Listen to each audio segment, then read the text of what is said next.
Okay, so when you close your eyes and picture Germany, what do you actually see? Be honest. For a lot of us, the brain just, it defaults to a monolith. It's a guy in leather shorts holding a massive beer, or maybe a stern engineer shouting about efficiency. Or if you're cool, maybe someone dressed in all black trying to get into a club in Berlin. Exactly. That's the standard caricature, yeah. We tend to flatten the whole country into this one-dimensional figure. Efficient, beer-loving, rule-following. It's easy, but it's so wrong. Which is why the document we're diving into today is, well, it's a real wake-up call. It's titled Germany Group B, which sounds incredibly dry, like a tax audit or something. Right. But it's actually this vivid psychological map of 5 specific German regions: Saxony, the Rhine, the Black Forest, Bremen, and Bavaria. And the premise is kind of radical. Germany isn't a monolith. It's a collection of distinct subpersonalities. It really reframes the whole concept of a national identity. I mean, the source material suggests that if Germany were a single brain, these regions function as different lobes. They aren't just different places with different accents, they serve different psychological functions for the collective whole. I love that framework. So instead of a geography lesson, we're doing a personality test for an entire nation. We're going to find out which part is the ego, which is the memory, and which part is just trying to have a good time. Exactly. And to understand the whole, we have to look at the parts. And the research suggests we start with the ego, or at least the part of the personality that's most visible to the outside world. Bavaria. Bavaria. In our source profiles, this region is linked to the persona Val. And let's be real, if you've ever seen a German tourism ad, you've seen Bavaria. It is the face of the franchise. Okay, but this is where I usually get skeptical. Because when I see the lederhosen and the giant pretzels and, the Oompa bands, it feels like a performance. Is it just a show for the tourists? Or is this actually how they see themselves? That's the million-dollar question. And the research here is very clear. It is absolutely not a costume. The stereotype of the proud, traditional Bavarian isn't something they put on for American visitors. It's deeply internalized. There's this phrase the document highlights, Mia san Mia. We are who we are. It sounds so simple, right? Yeah. But think about the weight of that. It's not just a motto, it's a boundary. Right. It's a declaration of independence. The sources suggest that Bavarians often see themselves as Bavarian first and German second. It's a statement that says, we don't need to change for you. So when they put on the traditional dress, the tract, it's not for parade. No, it's a signal of belonging. In Bavaria, tradition acts as structure. If you go to a wedding or a church service or a local festival, you wear the tract to show respect for the occasion. It's a way of saying, I'm part of this community and I respect its rules. It's performed, yes, but it's performed with immense seriousness. It's a ritual. The notes describe the landscape in a similar way. Ordered, but powerful. Those pristine alpine meadows that look like they've been manicured with nail scissors, it feels like the environment itself is participating in this perfectionism. It mirrors the mindset. And you see it in the food, too. Schweinshax, that massive roasted pork knuckle, or the very specific ritual of eating a Weisswurst with a pretzel. You don't just eat it however you want. There's a correct way to do it. And if you do it wrong, then you've broken the social contract. And that's the key. Bavaria acts as Germany's posture. If the nation is a body, Bavaria is the backbone. It provides the confidence. It's the part of the national psyche that is loud, takes up space, and doesn't ask for permission to exist. It's the part of the brain that says, I got this. Which brings us to a massive contrast. Because if Bavaria is the loud, confident backbone, the next region in our stack is the complete opposite. We're heading north, all the way to the coast. Bremen. Bremen is fascinating because it is the anti-Bavaria. If Bavaria is the persona Val, the loud extrovert Bremen is Tommy. Quiet, observant, and deeply skeptical of anything flashy. This is a Hanseatic city-state. For listeners who might not be up on their medieval history, can we clarify what that actually means for the vibe of the place? So the Hanseatic League was this powerful commercial and defensive confederation of merchant guilds and market towns. Think of it like a medieval European Union, but strictly for trade and focused on the sea. Even today, that legacy defines Bremen. The vibe isn't about aristocracy or showing off your wealth. It's about competence. It's a merchant culture. There's a phrase in the notes that I think perfectly captures this. Nicht lang schnacken. Don't talk too much. Or more loosely, stop chatting, get to work. I feel like I would struggle there. My job is literally to talk too much. I'd be fired on day one. You might have a hard time. In Bremen, words are viewed with suspicion. If you have to talk about how good you are, like the Bavarians might, The Bremen mindset assumes you probably aren't that good. The sources describe the clothing as weather-ready, dark coats, sturdy shoes, scarves. It's practical. They don't care about trends. They care about durability. Can it survive a storm? The food seems to follow that same brutalist logic. I was looking at this dish, Labskaus.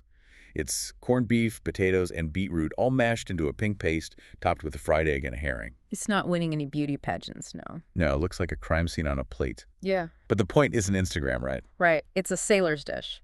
It's designed to provide maximum calories and nutrition with ingredients that won't spoil on a long voyage. It's purely functional.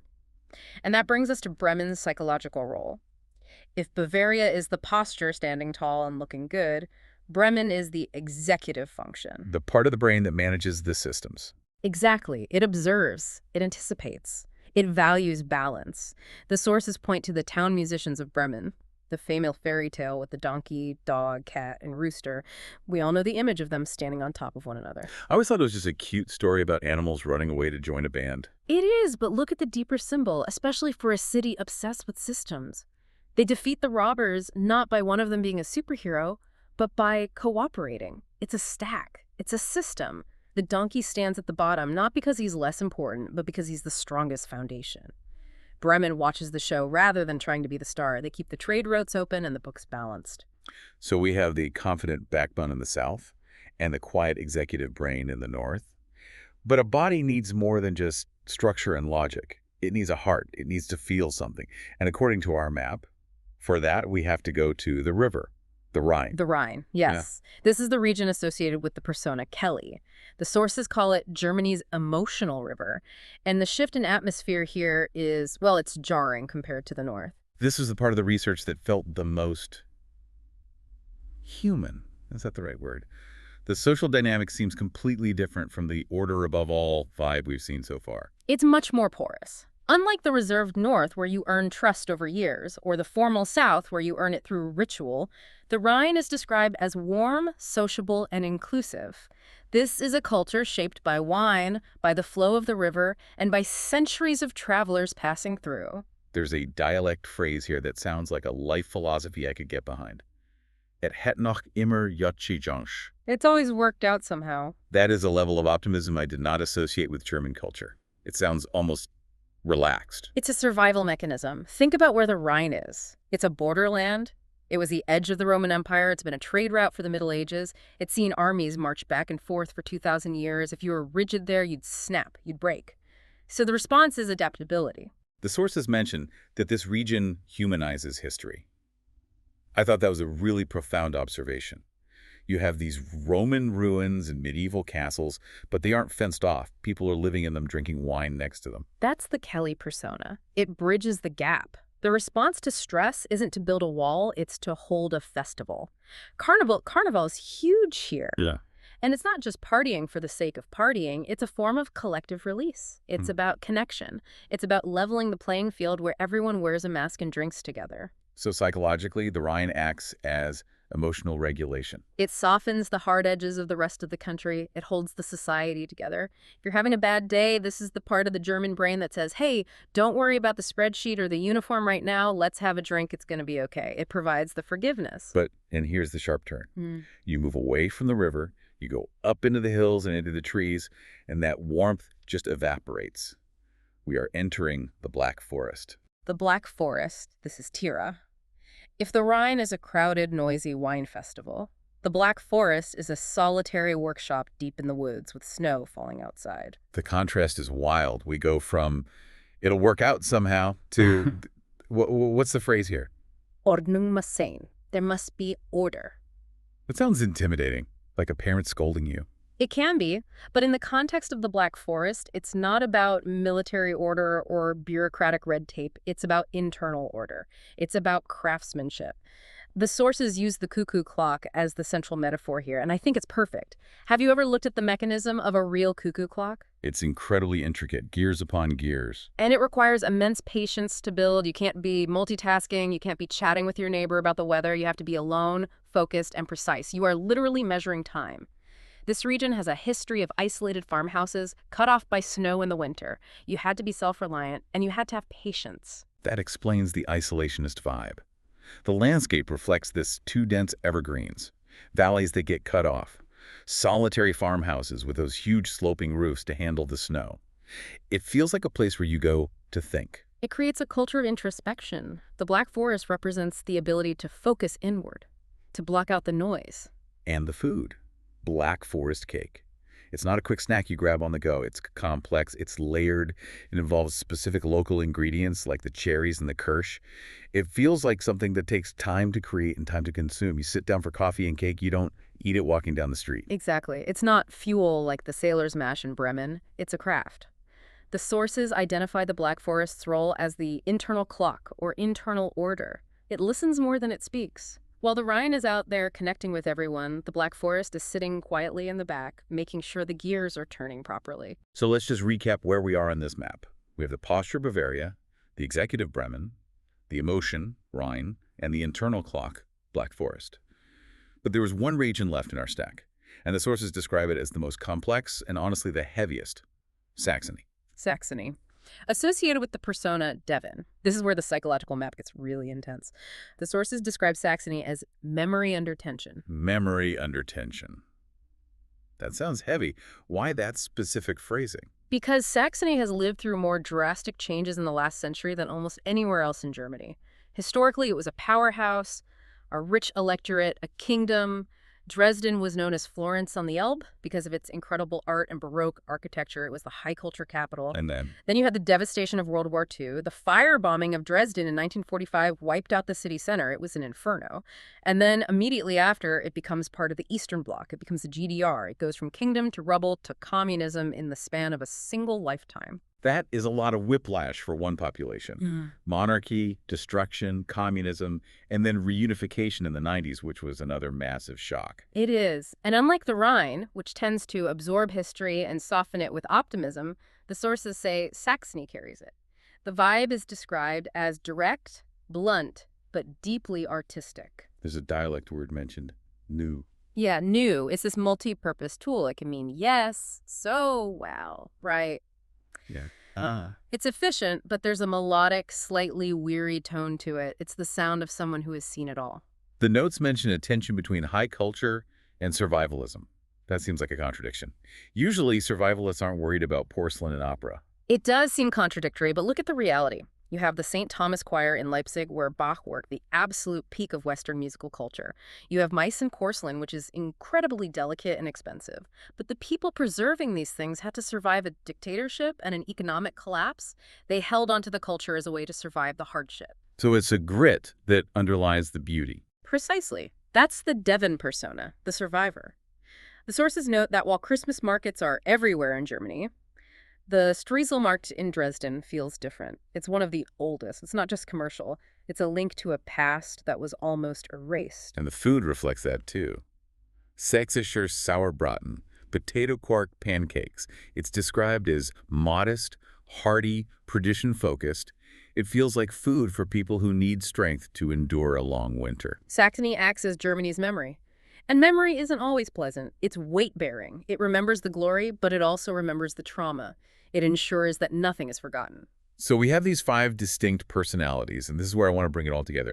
The grand unification theory from our sources. Because usually when people talk about regional differences, it's about conflict.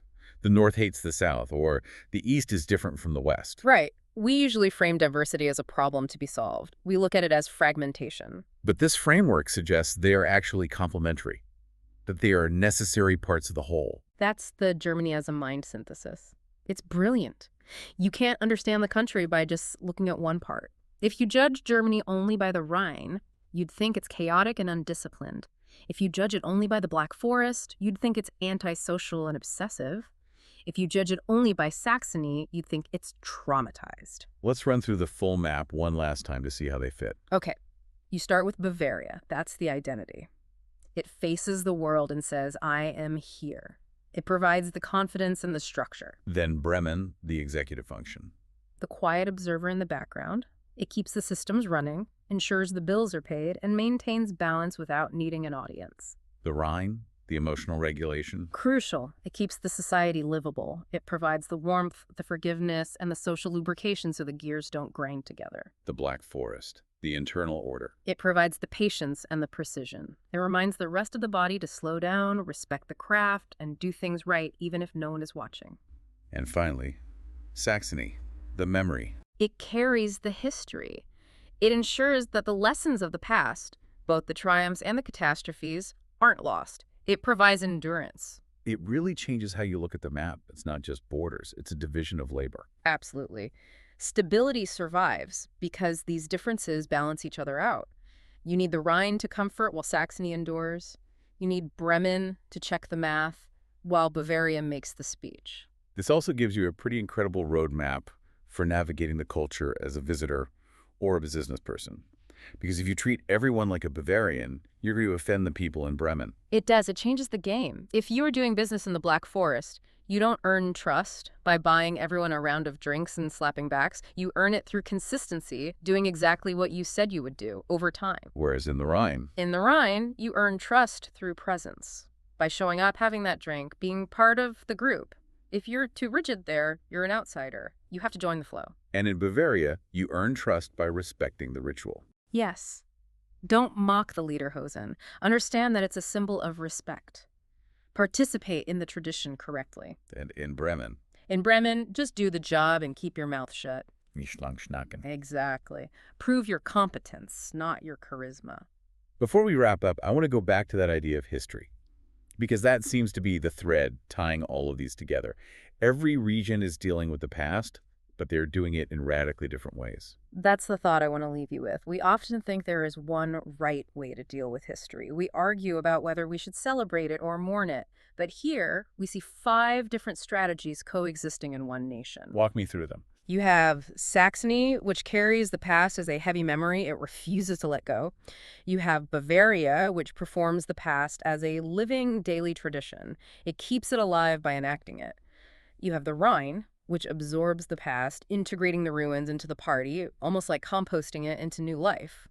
You have the Black Forest, which preserves the past through unchanging craft, making the clock the same way for 300 years.